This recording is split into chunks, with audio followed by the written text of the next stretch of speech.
Hello everyone welcome to competitive study zone तुम्हारे सकल स्वागत।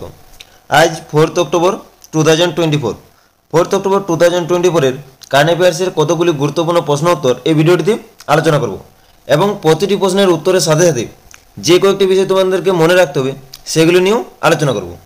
তো সকলে ভিডিওটি প্রথম থেকে শেষ পর্যন্ত মন দিয়ে দেখো এবং ভিডিও শেষে একটি প্রশ্ন জিজ্ঞেস করা হবে, সেই প্রশ্নটির উত্তর তোমরা কমেন্ট করে জানাবে।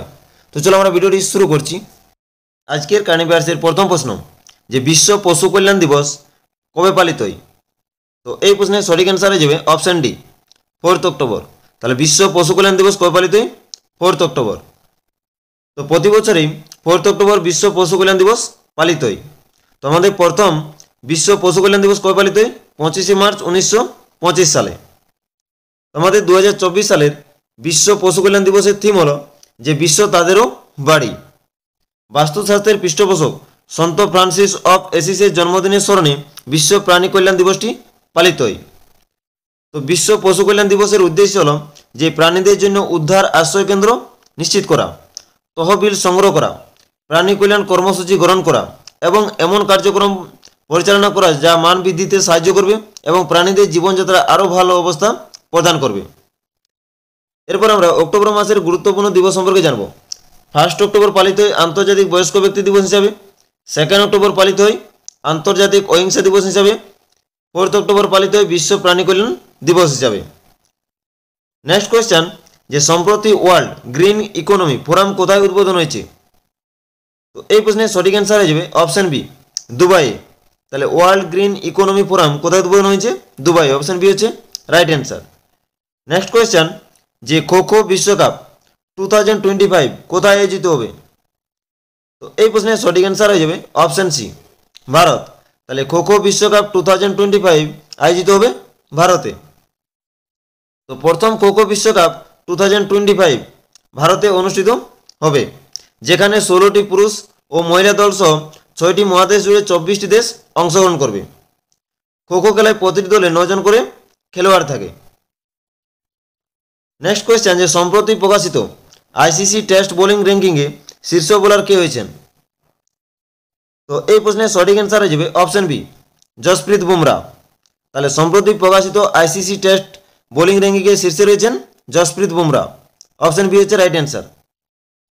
তো দেখো আমাদের টেস্ট টিম র্যাঙ্কিংয়ের ক্ষেত্রে প্রথম স্থান রয়েছে অস্ট্রেলিয়া, ওডিআই টিম র্যাঙ্কিংয়ের ক্ষেত্রে প্রথম স্থান রয়েছে ইন্ডিয়া এবং টি20 টিম র্যাঙ্কিংয়ের ক্ষেত্রে প্রথম স্থান রয়েছে ইন্ডিয়া। এরপর মেন্স ব্যাটিং র্যাঙ্কিংয়ের ক্ষেত্রে টেস্টের দিক থেকে প্রথম স্থান রয়েছে জো রুট, ওডিআইয়ের দিক থেকে প্রথম স্থান রয়েছে বাবর আজম এবং টি20তে শীর্ষে রয়েছে ট্রাভিস হেড। এবং বোলিংয়ের দিক থেকে প্রথম স্থানে রয়েছে টেস্ট খেলায় জসপ্রীত বুমরা, ওডিআইতে রয়েছে কেশব মহারাজ এবং টি20তে রয়েছে আদিল রশিদ। এরপর আমরা আইসিসি সম্পর্কে কিছু তথ্য জানব। আইসিসির ফুল ফর্ম হচ্ছে ইন্টারন্যাশনাল ক্রিকেট কাউন্সিল। এটি গঠিত হয় 15 জুন 1909 সালে। আইসিসি সদর দপ্তর কোথায় অবস্থিত? দুবাই অবস্থিত। আইসিসির চেয়ারম্যান কে রয়েছেন বর্তমান? Greg Barclay. তো পরবর্তী আমাদের চেয়ারম্যান কে হবেন? জয় শাহ। তো জয় শাহ আন্তর্জাতিক ক্রিকেট কাউন্সিল অর্থাৎ আইসিসির নতুন চেয়ারম্যান হিসাবে দায়িত্ব গ্রহণ করবেন। কবে থেকে? 1 ডিসেম্বর 2024 থেকে তিনি দায়িত্ব গ্রহণ করবেন। তো জয় শাহ এই পদে অধিষ্ঠিত সর্বকনিষ্ঠ ব্যক্তি। আইসিসির বর্তমান সিইও কে রয়েছেন? জিওফ এলার্ডিস। নেক্সট কোয়েশ্চেন যে সম্প্রতি সপ্তম জাতীয় পুষ্টি মাস 2024 এর সমাপনী অনুষ্ঠান কোথায় অনুষ্ঠিত হয়েছে? তো এই প্রশ্নের সঠিক অ্যান্সার হয়ে যাবে অপশন এ রাঁচি। তাহলে সপ্তম জাতীয় পুষ্টি মাস 2024 এর সমাপনী অনুষ্ঠানটি অনুষ্ঠিত হয়েছে রাঁচিতে, ঝাড়খণ্ডের রাঁচিতে। নেক্সট কোয়েশ্চেন যে সম্প্রতি বাপু টাওয়ার কোথায় উদ্বোধন করা হয়েছে? তো এই প্রশ্নের সঠিক অ্যান্সার হয়ে যাবে অপশন ডি বিহার। তাহলে বাপু টাওয়ার কোথায় উদ্বোধন করা হয়েছে? বিহারে। তো বাপু টাওয়ার 120 ফুট উচ্চতা এবং 6 তলা বিশিষ্ট। টাওয়ারটি কেবল একটি স্থাপত্যের বিষয় নয়, বরং গান্ধীর জীবন এবং ভারতের স্বাধীনতা সংগ্রামে অবদান এবং শান্তি, অহিংসা এবং সম্প্রীতির সার্বজনীন নীতিগুলো সম্পর্কে শেখার এবং প্রতিফলনের একটি কেন্দ্র। বাপু টাওয়ারের নির্মাণ 2 অক্টোবর 2018 সালে শুরু হয়েছিল এবং সমাপ্ত হয়েছে বা উদ্বোধন হয়েছে 4 ফেব্রুয়ারি 2024। গান্ধীবাদী নীতির আলোকবর্তিকা এবং ভবিষ্যৎ প্রজন্মের জন্য অনুপ্রেরণার উৎস হিসেবে বাপু টাওয়ার কাজ করে। বাপু টাওয়ারের নির্মাণ ব্যয় 129 কোটি টাকা। বাপু টাওয়ারের একটি আকর্ষণীয় বৈশিষ্ট্য হল এর বাইরের তামার স্তর, যার ওজন প্রায় 42,000 কেজি। নেক্সট কোয়েশ্চেন, যে সম্প্রতি জনসুরাজ পার্টি কে গঠন করেছে? তো এই প্রশ্নের সঠিক অ্যান্সার হয়ে যাবে অপশন এ, প্রশান্ত কিশোর। তাহলে জনসুরাজ পার্টি কে গঠন করেছে? প্রশান্ত কিশোর। অপশন এ হচ্ছে রাইট অ্যান্সার। তো জনসুরাজ পার্টি 2 অক্টোবর 2024 গঠিত হয়েছে। এই রাজনৈতিক দলের প্রতিষ্ঠাতা হলেন প্রশান্ত কিশোর। জনসুরাজ পার্টির সভাপতি হলেন মনোজ ভারতী।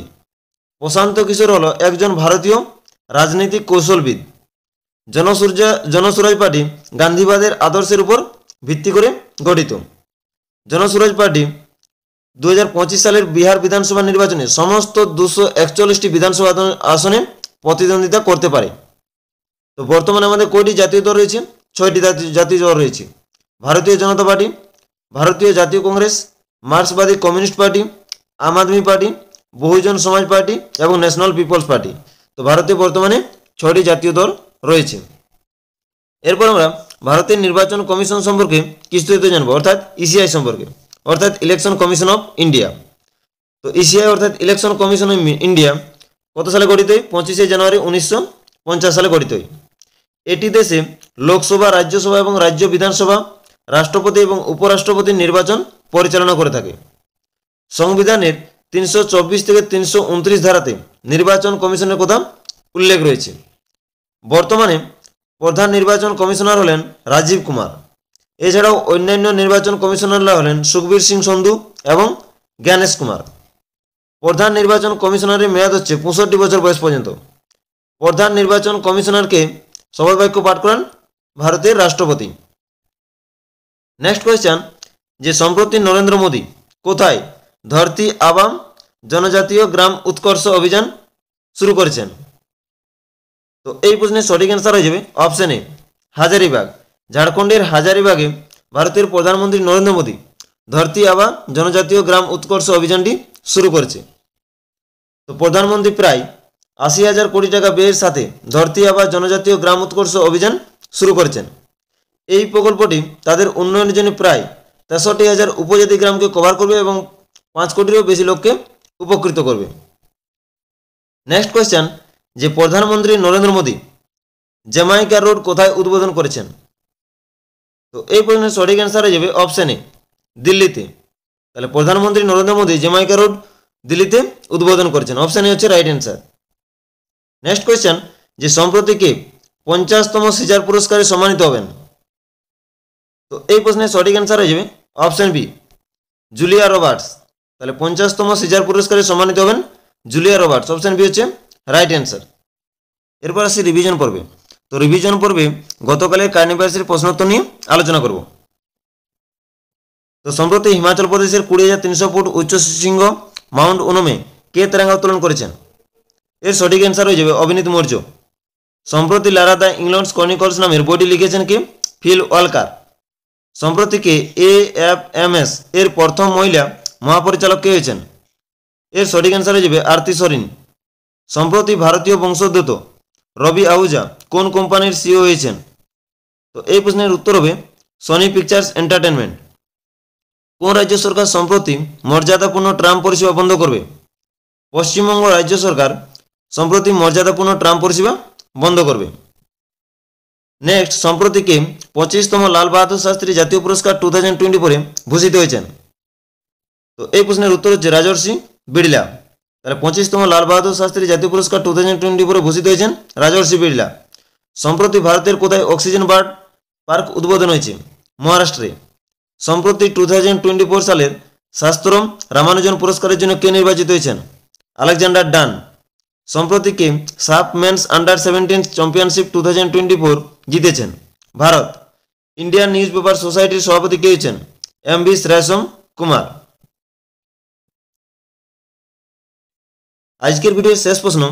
তো এই প্রশ্নটির উত্তর তোমরা কমেন্ট করে জানাবে। সম্প্রতি কে সাফ মেন্স আন্ডার 17 চ্যাম্পিয়নশিপ 2024 জিতেছেন? এই প্রশ্নটির উত্তর তোমরা কমেন্ট করে জানাও। তো আজকের ক্লাসটি আমি এখানে শেষ করছি। সকলকে অসংখ্য ধন্যবাদ।